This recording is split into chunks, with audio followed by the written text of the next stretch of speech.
Tontolo ny fanatanjahantena kosa indray ho fantatra amin'ny alahady izao izay fileovana roa hiatrika ny fiadiana ho tompondakan'ny ligy Nanalamanga eo amin'ny taranja baolina lavalava.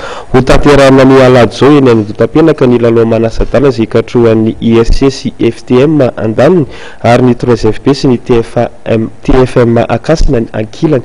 Ny andindiny makasika izay indrindra ary.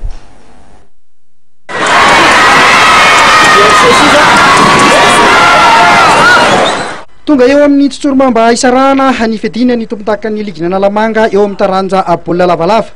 Ho tanterahana ny alahady izao eny amin'ny Kianjamagi Dota-penaka ny lalao manasa-dalana amin'izany fifaninanana izany.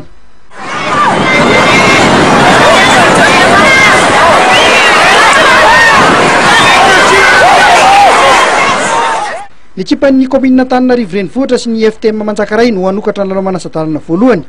Tsy misy resaka betsaka ambara hoy ireto fileovana roa ireto fa dia ady hatramin'ny farany io lalao io. Manana tombony ara-tsaina sy ara-batana eto ny Manjakaray. Ho an'ny IRC kosa dia tombanan'ny mpankafy ho manatombo eo amin'ny lafin'ny teknika.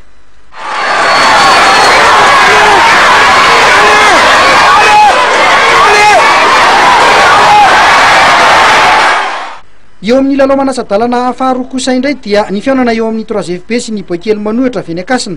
Ady tsy vita ihany koa ty lalao manasa-dalana faharoa toy. Ilalao ao anaty tanjaka sy hazakazaka ny TFM. Ho an'ny 3FP kosa dia anompana ny lalaoany ao anaty teknika avoleta. Ho fantatra amin'ny alahady zao zany izay hiatrika ny lalao famaranana fiadiana ny tompondakan'ny ligy Nanalamanga taona 2024.